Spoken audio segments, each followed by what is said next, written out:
reason, but hey, we'll just start the show anyway. Good evening and welcome to another episode of Transcending Veils. I am your host, D.E. Riley, and these beautiful ladies over here next to me are Audra Moon and Alexis Reeves. You guys doing all right tonight? We're surviving. It's great. Yep.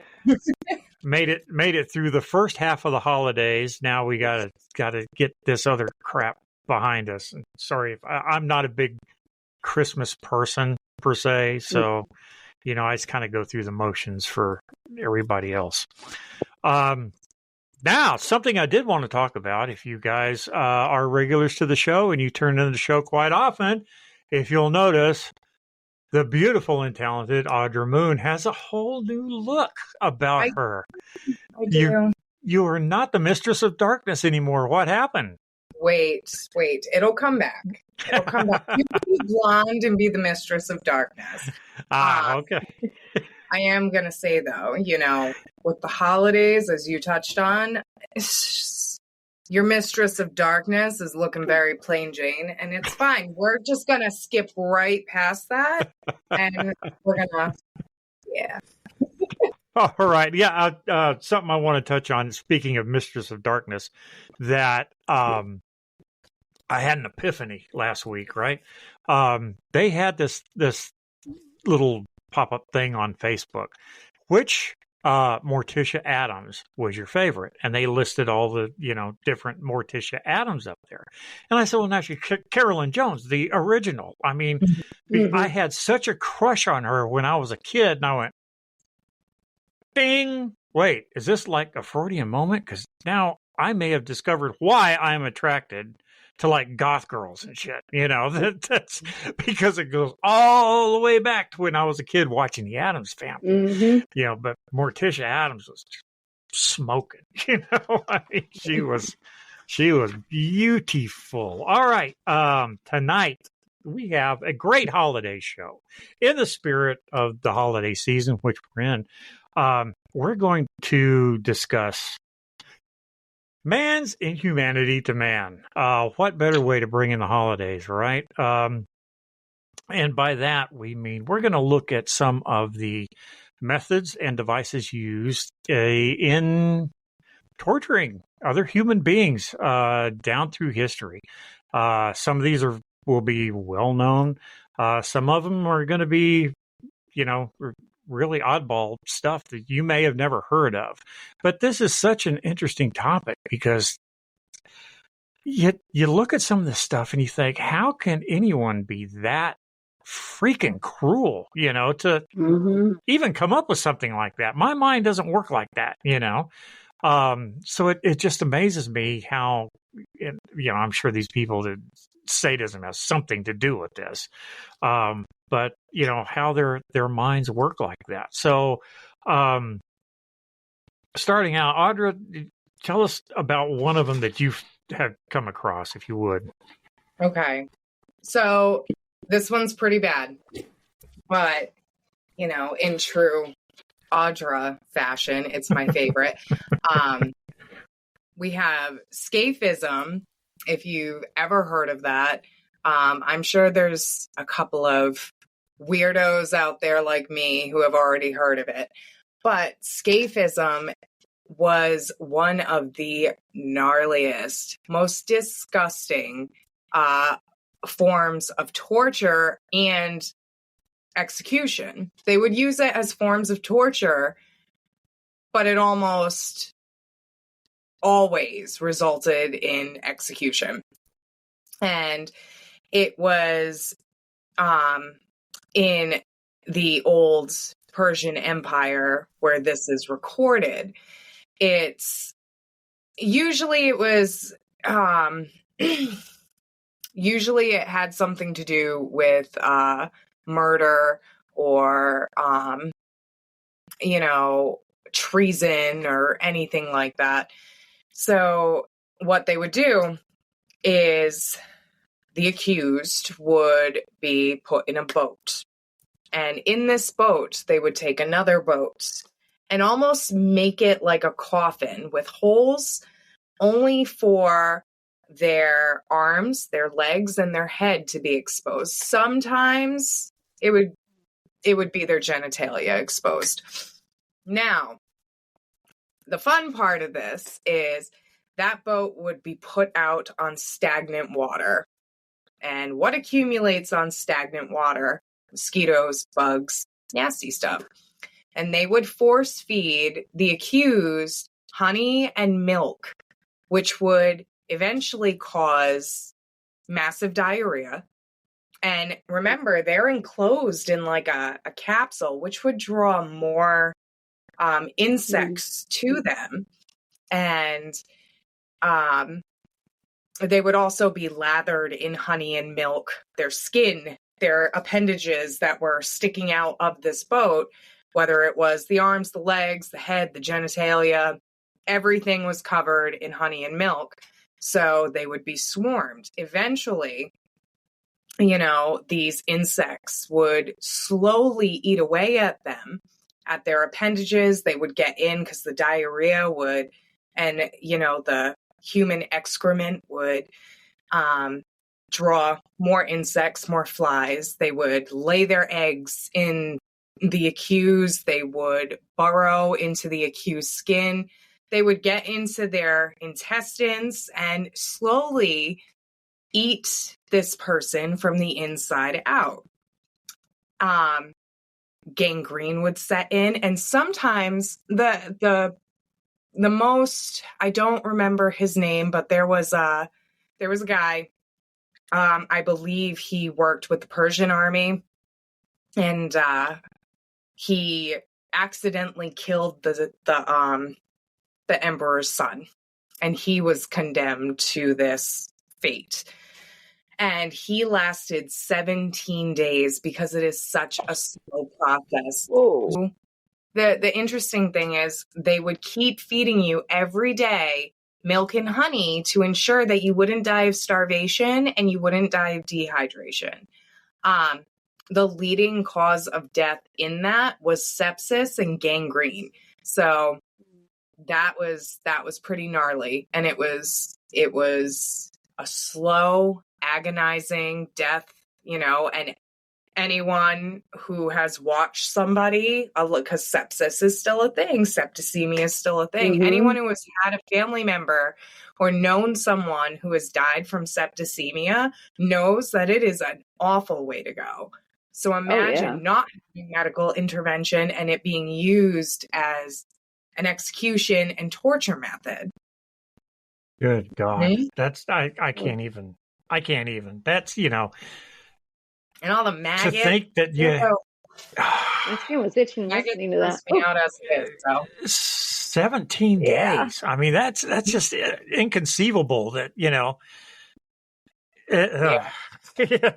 you're floating around in all that crap and shit and stuff. There's no other way to put it, and, man, that is just eaten alive by bugs. Oh. Yeah. Yep. Yeah.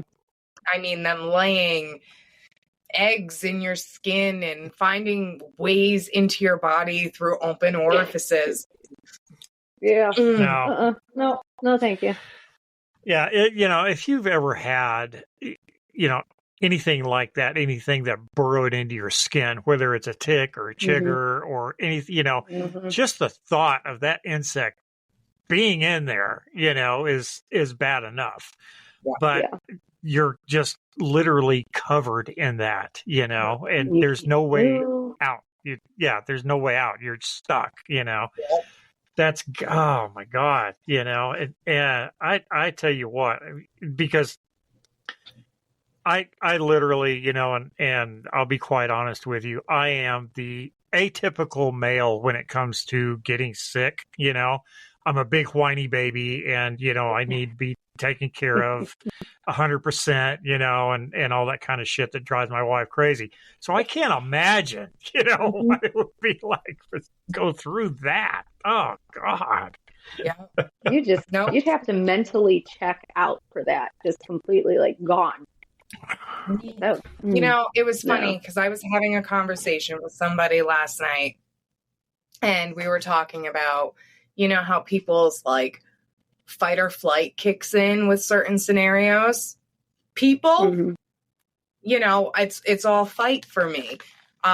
Demons, ghosts, monsters, goblins, ghouls, don't care what it is. I'm going to fight. If it's a bug, I'm flying. See you later. I'm running the other way.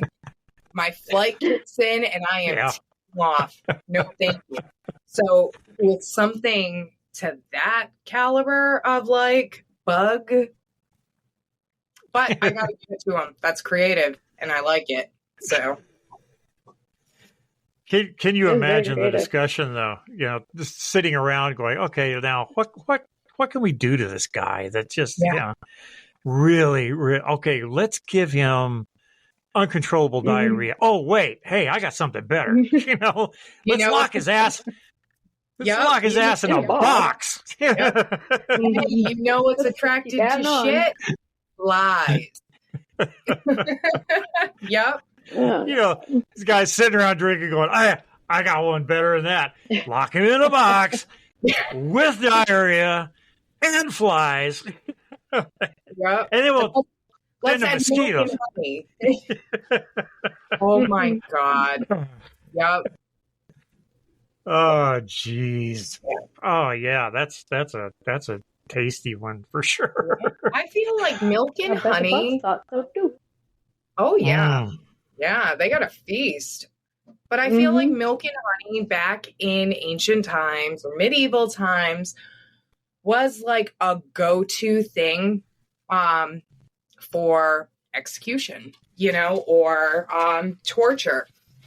So if you've ever heard of goat torture, they would put honey and they would put milk. Sometimes they would put salt on people's feet and have these goats lick these people's feet. And it sounds like, oh my God, not that bad, right? But in reality, a goat's tongue is so rough, it's ripping the skin right off the bottoms of your feet. And same thing. People would die of infection, septicemia, whatever.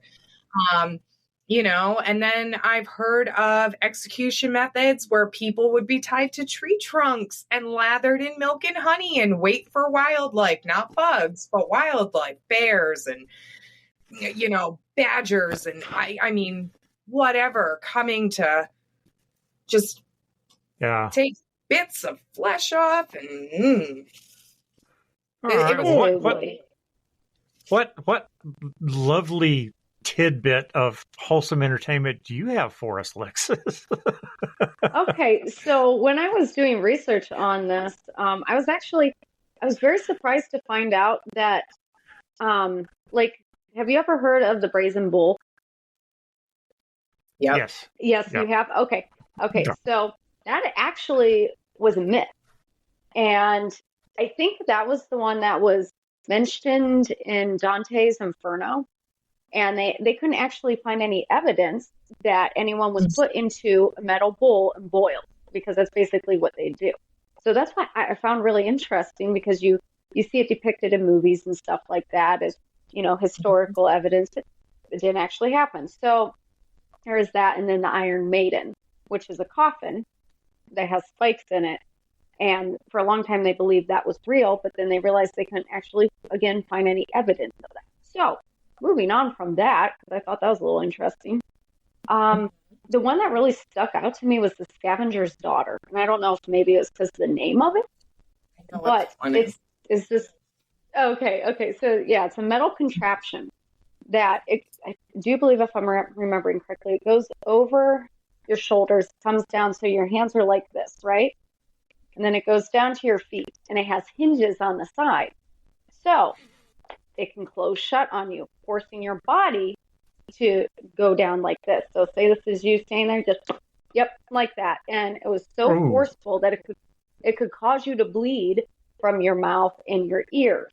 And it was a really slow way to die, you know, if you think about it. And so there was that one. And it's just a very interesting name for it. But then there was the burning shoe, or the burning boot, which originally it started out as cowhides. And you know how leather shrinks when it gets wet? Well, Yeah. they would dunk someone's foot in boiling water, so it eventually just formed to their foot so tightly that it would cause the circulation to be cut off. And oh, look at that! You're getting gangrene. You're getting everything else. Your foot goes away. Yeah, gets eaten away by infection. But they decided to upgrade that to a metal boot that they would pour melted lead or any kind of metal into, and it would just burn your foot away. So there was that one, or boiling water. And you know what? My search history is very questionable at this point on my phone. After looking all this stuff. My search history is also. Oh yeah, I mean it was questionable to begin with. Now it's really questionable. But questionable, but you know what that reminds me of? The what is it? The boiling boot? It's the burning boot, yeah. Burning boot. Yes. So the original story of how like Disney movies, Disney princesses, those were those were dulled down and made cutesy from the original stories. And, I do believe that Snow White's original story, and this is just what it reminded me of.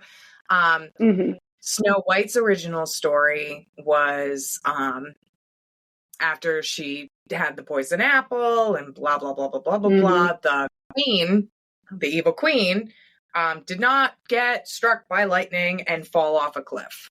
At Snow White's wedding, they forced her to wear iron shoes that were heated over hot coals. Oh. And she was forced to dance in them at Snow White's wedding. Okay. Okay, that's interesting. I did not know that. That's immediately what I thought of. Now it had to have been a correlation. When you started out, you were talking about the boot being made from leather. Yes. In doing research on that, I found that was called a Scottish effort. Is what that one was called. And it was made out of rawhide. It was almost like a rawhide sock. And they would pull it on, and it was tight to begin with, but it was soaked in water. As it dried out, it would shrink like leather does.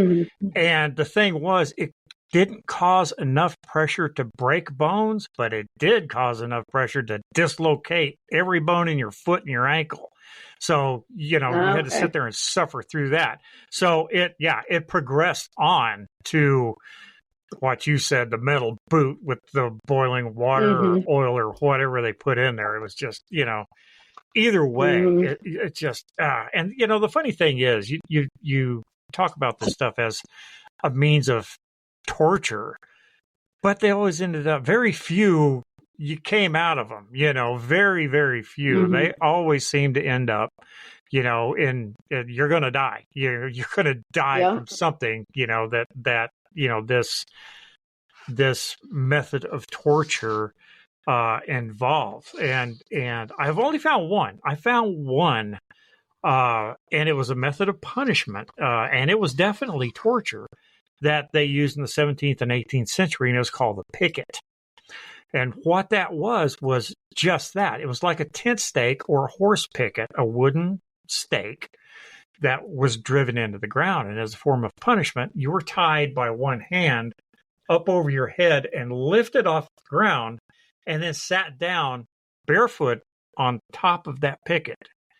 Not the pointy end, the flat end. And you had to stand there supporting yourself on that picket with just enough tension in that rope to keep your balance for sometimes hours. Now, it didn't cause any permanent damage at all, but they said the pain was just excruciating for this thing because, you can't move. There's no way to get relief off of that foot, so you just have to stand there and bear it, and that was that. But that was one that people actually lived through. They, they didn't wasn't a fatal torture. But in another one that it could sometimes be fatal, and sometimes not. And this was one that I just thought of when you were talking, and it's called the they sometimes call it the Dublin Smile or the Glasgow Smile, and they still do this. I mean, to this day, the gangs over in Ireland and Scotland have been known to do this. And what they do is they'll take a sharp knife and they will cut slits in the side of your mouth here. And then they will either jump on your crotch or break your leg or your arm, causing you to scream. And when you scream, it rips everything open. And it gives you this really nasty looking smile. And there is evidence, if you will look up the actor, the current day actor, his name is Tommy Flanagan. Okay. He was in Sons of Anarchy. He was in Braveheart. He's been in several different movies. But if you look him up, you'll see the scars that he's got that they had done this to him. And he still carries those scars to this day. So yeah, it's nothing, like I said, in ancient times, that's a modern day thing that they still do, But yeah, it can sometimes be fatal. But, if you can imagine the corners of your mouth are split and you scream, it's just going to keep going. I mean, there's nothing stopping it. But good stuff. That was sort of like that one that I looked up where it didn't usually cause fatalities, but it was called the tramp chair. And it was this metal contraption, like little cage. It was like a mini cage that was sat in a chair position, and they put people in, and they usually used it to humiliate them and parade them around town. And they could leave them upwards of 2 days in there. But the problem was it would get so hot in there because it was metal or super cold that it was very, very uncomfortable. And, people could poke at, who was ever in there, so, but it didn't really cause any fatalities. It's just, you're trapped, barely able to move, can't move your arms up because it's just so narrow. Right. So, but that reminded me of what you were saying. No fatalities. So. Yeah. All right. What else you got, Audra? Hit me with some good stuff. Okay, good stuff. Judas's Cradle. Have you heard of that one? Okay. I don't think I've heard of that. Ooh, okay. So, Judas's Cradle. Yeah, this one is not as slow as escapism. It's not there's no bugs. Judas's Cradle was it was a device that was shaped like a pyramid, so point and comes down. Now, it was used for both men and women. If you can use your imagination, you know where I'm going with this. Their legs and their arms would be tied, and they would be sat. Men would be sat right on their anuses, and women vaginally would be propped up on the thing. And slowly, they would add weight onto the person that was being tortured and accused of whatever they were being accused of, and slowly they would drop. They would start sliding down this. Now you got to think, okay, point's going to be very uncomfortable, but it ain't going to kill you. Eventually, with all that weight, they're sliding down further, and it's getting wider and wider and wider. It would cause, most of the time, it would cause internal bleeding, would lead to infection because everything back then led to infection. Yeah, that one was ow. So it was gravity control, and it would literally just split you in two. Slowly. Pretty much. But it's almost like the other one that I have here. It's the pair of anguish, if you've ever heard of that. Okay, so the pair of anguish. Alexis sitting over there going, yeah, do that one. So the pair of anguish was mostly used against women, but it was also used in the event of liars, blasphemers, or however you say it, like blasphemers. Women who were committing adultery, women who were, who performed illegal miscarriages, like forced miscarriages or whatever. And it was also used against homosexuals. Anyone who was gay or anything like that would succumb to this. Now, this was not technically used to kill anybody. It wasn't used for execution or anything like that. But again, infection, internal bleeding. So with women, any woman who was accused of adultery and, forced miscarriage, they would insert, and it wasn't very big. It was a little tiny thing, and it looked like a pear. Sometimes they would put spikes at the end of them, and this thing would be inserted for the women. It would be inserted into their vaginas. For gay men, it would be inserted into their anuses, and for liars and blasphemers, it would be put into their mouths. These things were rarely cleaned, which caused infection. Okay. But what they would do is it shaped like a pear, and it had 4 petals that were closed. And at the end of each petal, they would sometimes fasten spikes to them. And there'd be a key, and whoever was torturing them would turn this key, and it would slowly open and spread and spread and spread until finally, it's completely torn your mouth or your anus or your girly parts apart. So it was a good one. That one was a good one. But they didn't,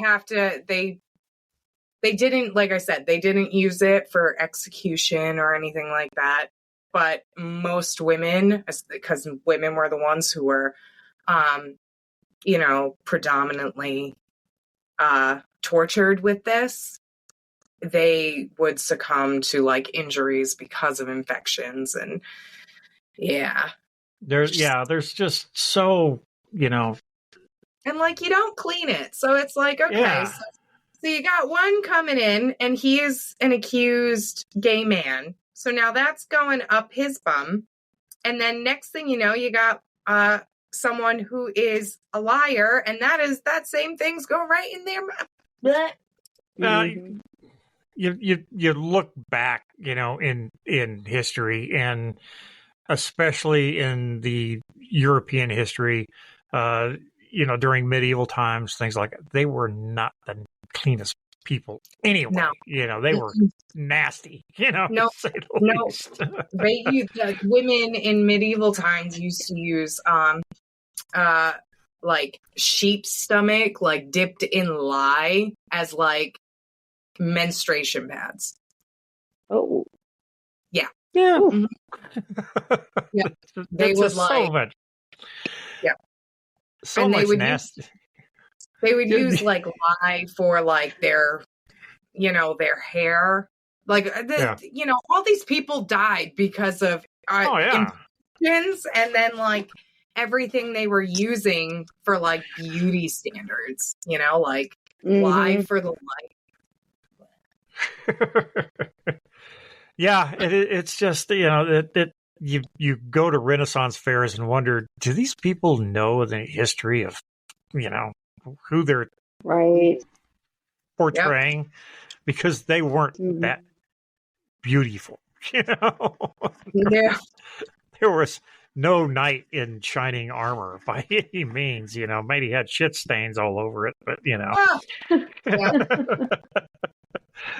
But yeah, there's and it's like we're talking about so many of them, whether it be torture to gain information or torture as a punishment, they didn't end well. You were going to die, no matter how lenient these people were with you. You're going to end up dead by the time you're done. That's all there is to it. And some of them were just so heinous. I know the American Indians had this great one. They would tie you to a tree, and they would cut about an inch slit in your belly and drag out your intestines. A good 20, 30 feet, and stake it out in front of you. So you could watch the coyotes and the cute little furry woodland creatures come up and snack on your ass, as you die. So sometimes they would make you run around. They would make you run. Oh yeah. I know that. Yeah, it just it's like, how do you? Like I said, my mind doesn't work like that. It just doesn't work like that. Is how you can sit around and devise something like that would be so heinous. I mean, I don't know. I just don't know. I came across one. It was called the hungry rat torture, and this involved taking a person naked and strapping them down to a board. They could not move. And they would put a cage or a bucket on this person's stomach that had rats in it. And then they would put hot coals or set the top of the bucket on fire. Well, these rats panic, and they can't get out of this thing but one way, and that's through you. And if somebody wanted information, all they would have to do would be to tell me about this. And I'm spilling my fucking beans. You can have whatever you want. I don't care. But I can't imagine how long you would have to lay there before, you finally died and feel, these animals gnawing their way through you to get out, to try and save their own lives, and oh God, how can you do that, Yeah. But it was just so crazy. And that was what, during the, I got it down here, 16th and 17th century, during the Dutch Revolt, that they used that. And, I do have a fun fact for you about that. Yes. Okay. So that actually was also recorded being used in Argentina up until 1990. Really? Oh, my Lord. Yeah, by mostly by you're looking at drug cartels and stuff like that. But it was still used in South America and most specifically Argentina up until 1990. Wow. That's crazy. Yeah, it's like, think Captain Morgan, the pirate captain, he went on to become the governor of Jamaica, got pardoned for all his past aggressions, the whole 9 yards. But one of the things that he liked to do is when he was sacking a town, he would find those elders of the town, and he would hang those gentlemen by their genitalia until they told him where the treasure was. And if they didn't tell him, they hung there until it, separated and popped off. And, Oh. and yeah, think about that next time you make yourself a rum and Coke. Yeah. Good old Captain Morgan, Yeah, something to think about. But yeah, there's just, and it's like you said, even today, I mean, it still goes on. Mm-hmm. It's still, you can literally right now watch the news and see it, firsthand. But it's just terrible. I mean, I cannot do it. I cannot fathom it. Alexis, you got anything else for us out there concerning this wonderful hobby? And Well, speaking of, because we were talking about like in the past, specific people that would torture, but like you think about current day like serial killers and stuff like, I don't know if you've probably heard the toy box killer, David Ray Parker. He devised this torture chamber in his cargo trailer, and he would lure in, it was usually sex workers. He and I think it was his wife was his accomplice, and they would lure these women in, and they would tape them, torturing them in this. It looked like, because I looked at pictures of it and stuff, and I'd listened to a few documentaries on this already, and there's the pictures online of it, and it looks like a hospital bed, more like an OBGYN, table for women to sit on. It has the stirrups and everything, and they'd be strapped down and they'd get electrocuted, and just, and it was always sexual, torture for him with them. And it was just unimaginable things that he would use on them. And so you think about it, like you said, like it's still going on today. It's never going, I don't think torture will probably ever end, because there's always going to be someone thinking up the next worst thing to do to someone.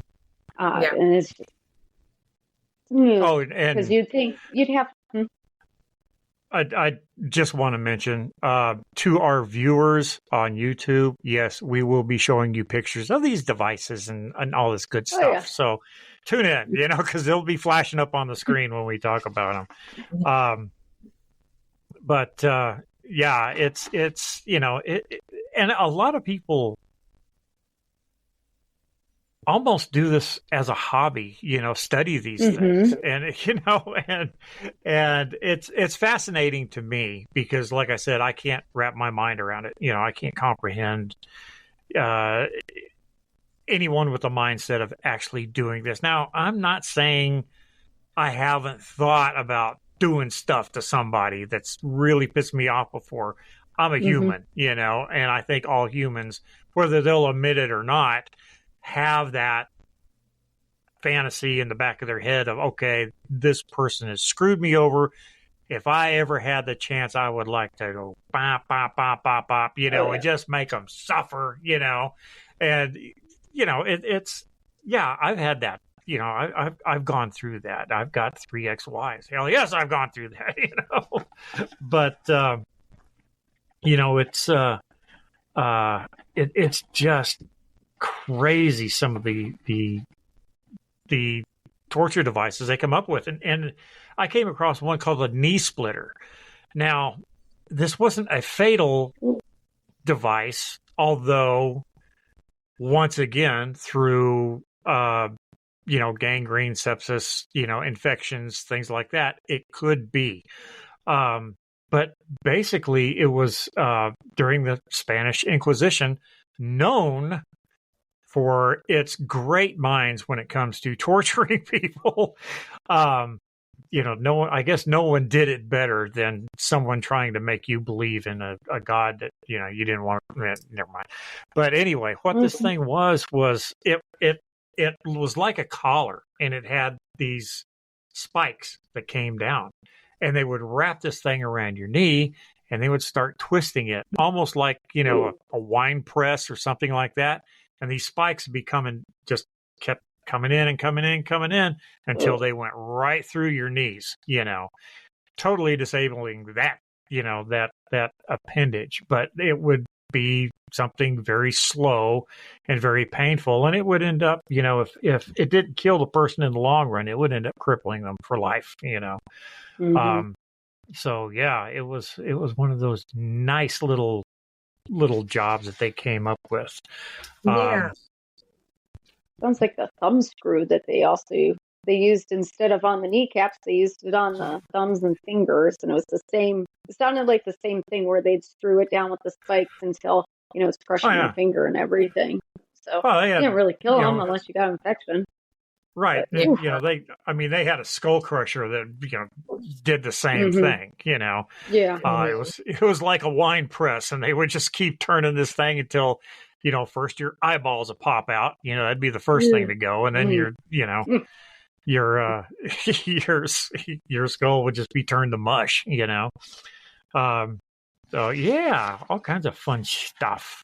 Audra, you got any other goodies for us over there in your bag of tricks? Well, so there's the Tiger Bench, if you've ever heard of that. That was basically used in, I believe, like the ancient Japan, or China, one of them. So this was, you were strapped sitting upright to a board. Like, it was almost like, think about a chase lounge. You're sitting up, but you can extend your legs. You would be strapped to this sitting upright.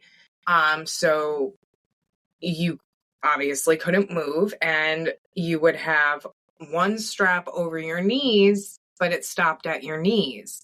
So then what they would do is they would slowly add stones or bricks underneath your heels, your feet. So slowly your leg would start up and go up until it snapped at the knees. Oh. Mm-hmm. Oh, yeah. Yep. And I have no idea why they called it the Tiger Bench, because it had nothing to do with tigers. I was a little disappointed, but it basically snapped your knees back, like forward. If you've ever seen someone break their legs and they break it at the knee and their leg goes forward. Yeah, just the opposite direction of how it's supposed to go. Yeah. Now but they would do that and it was slow, and I would imagine most people caved before their legs broke, but told it was too extractive. That would do it. That would do it. Yeah. Now I know there's a number of different ways, and go just not really jumping topics, but bouncing around a little bit. Back during the time of the Salem witch trials, there was a number of different torture methods that they used during that time. Oh yeah. Now, contrary to popular belief, there weren't any witches burned at the stake in the United States. That was done over in Europe. That had nothing to do with this. But some of the other methods, and the reason I brought this up is because I've probably got an expert sitting here on the subject of witches, witchcraft, and Salem witch trials. So there has been several of them that we have heard of. Can you elaborate on any of those, Audra, as far as maybe something we haven't heard of, something that's not so common that you don't hear about every day? So in the Salem witch trials, some of the things, which the interesting thing is, so yes, some were hung, but the majority of them were not hung. And,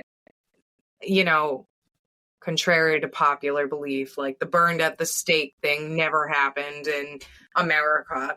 And being hung was like, that wasn't as common as you think. So a lot of the witches who were, a lot of the witches who were accused and, you know, prosecuted and whatever, they were actually killed by forms of torture to extract information or to get a confession. So Giles Corey, he was an 80-year-old man who was accused of witchcraft in Salem. They actually were trying to get him to confess to witchcraft by pressing, which ultimately killed him. He's an 80-year-old man, and you're pressing him. If you know anything about pressing, that's just, it's like stoning someone to death, only you're slowly adding weight on top of them. That was actually to torture him to get him to confess. And ultimately it killed him. So that's commonly known as an execution in Salem, the pressing, but it really was more used as, torture to extract information. The other interesting thing is in Salem, people who were, charged with witchcraft and, they were being persecuted and all of this stuff. What ended up happening was, for whatever reason, the settlers, the Puritans, believed that, water's pure. You know what I mean? Water is pure. So what they would do to try and get a confession, or rather the people who wouldn't give a confession, they would try and find out for themselves, witches are tainted and they're, pure things are not gonna accept them. And that was their mindset when they would throw witches into the water, the rivers in Salem, because they believed that because the water was pure, they would tie their hands and their feet and throw them in the river. And they believed that if they were pure, they would drown, but in the water would accept them. But if they were witches, they would float and they wouldn't drown, which was a weird thing. They all drowned, clearly. So, there is that. And women, not even just women, the men who were accused of witchcraft too in Salem were, they were subject, believe it or not, they were subject to rapes, beatings, children were subject to the same stuff. And this is stuff that history books won't tell you, like you won't find the evidence of like a child being severely abused, whether it was sexually or physically, because they were accused of witchcraft, and it almost correlates to, if you look at psychology, when it comes to come earlier than later than the Salem witch trials, back in the early 1900s and even late 1800s, women who would go mad or would have like a psychotic break or anything like that, or even before that, some women were accused of witchcraft. They believed that like some of the cure for hysteria and shit like that was, I don't know if you heard that. That was my cat. But they believed that, sexual activity, rape and orgasms and all of that stuff was a cure for stuff like that. It was hysteria when we realized that, there's no women flying around on brooms, right? Prior to that, it was, used as a cure for witchcraft. It's insane. No, any form of torture is the people thinking of it, the people doing it. Your executioners or your torturers or who whoever they were, dungeon masters or whatever you want to call them. Yeah, these guys were sick to begin with. I mean, they were sadists. And it just is.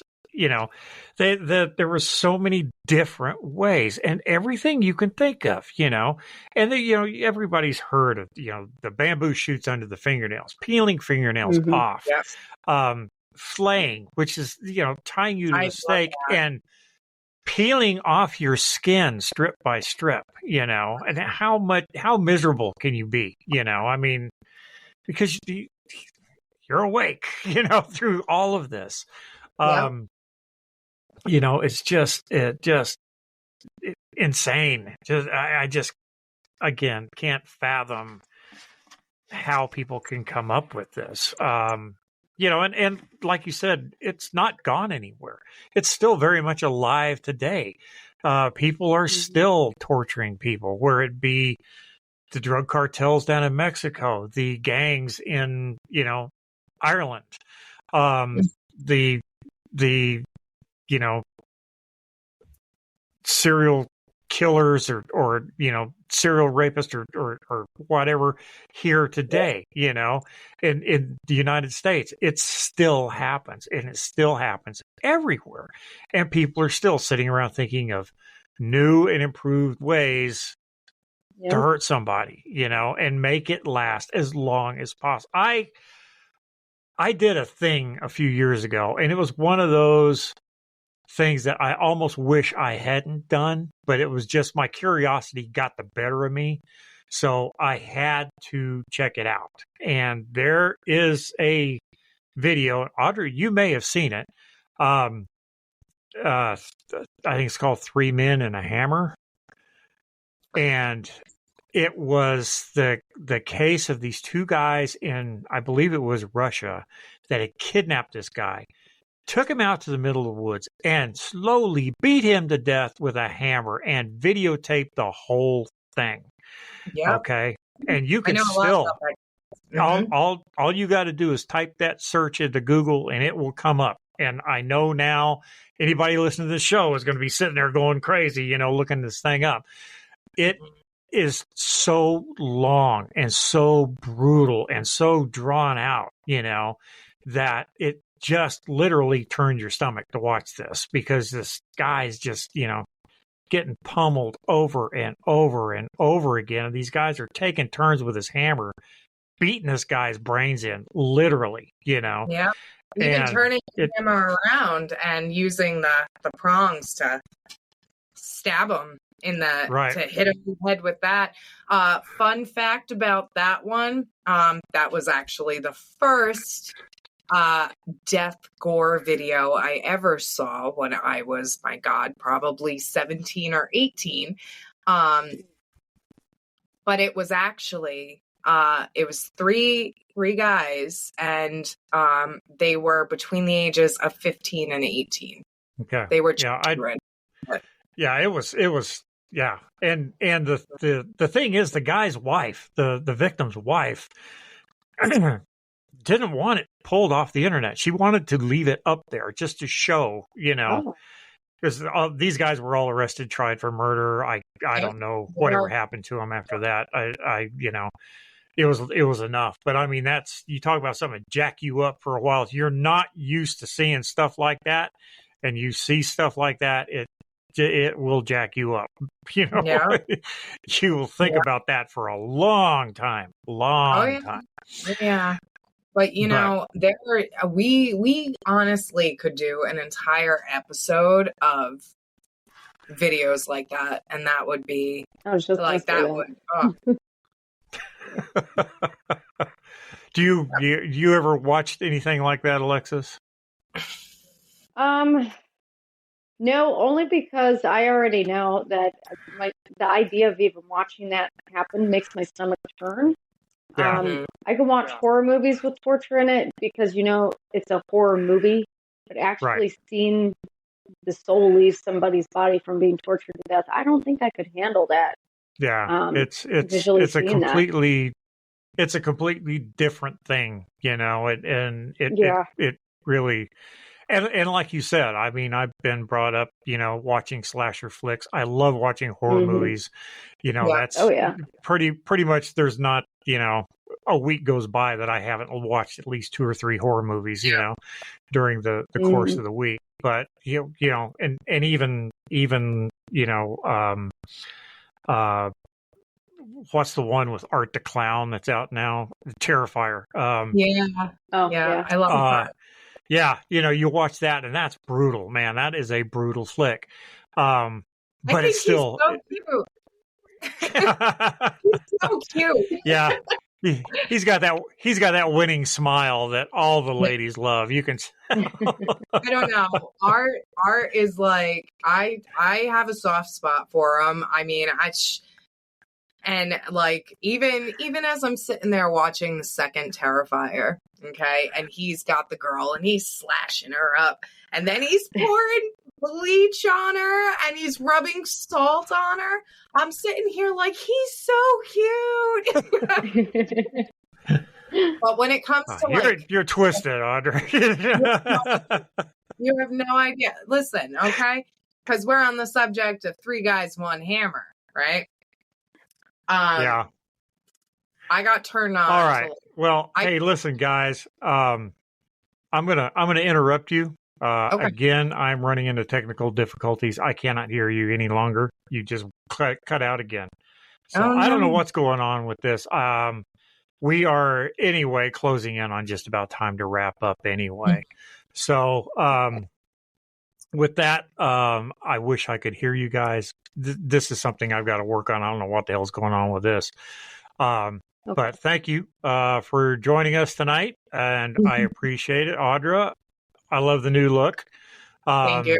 Alexis, keep smiling, babe, and get a little more research on all these fun things. We'll have another show about torture and all that kind of fun stuff again later on. But we do have one more show. We're going to try and squeeze out one more show before the end of the year. And this one's going to be kind of interesting. It's something that's kind of affected a lot of us, a lot of you out there, and that's this mystery illness that's going around. What the hell is this stuff, man? It kicked my ass. We're going to talk about that and maybe, I don't know, get into a little conspiracy theory on it maybe and find out what the hell's going on. Anyway, with that, guys, once again, I appreciate it. Love you, ladies. And guys, as always, keep it spooky. Night. Night. All right, guys, you know the deal. If you have any questions, comments, or ideas for future episodes, feel free to email us at transcendingveils@gmail.com. Also, be sure to follow Transcending Veils on social media platforms such as TikTok, Instagram, Twitter, and Facebook. And don't be afraid to swing by D.E. Riley and myself's personal Instagrams at Not Really Willy and at Audra Moon _. We got some spooky stuff going on there too. So until the next episode, can't wait to hear from you guys. And for Transcending Veils merch, go to teespring.com/Transcending Veils podcast.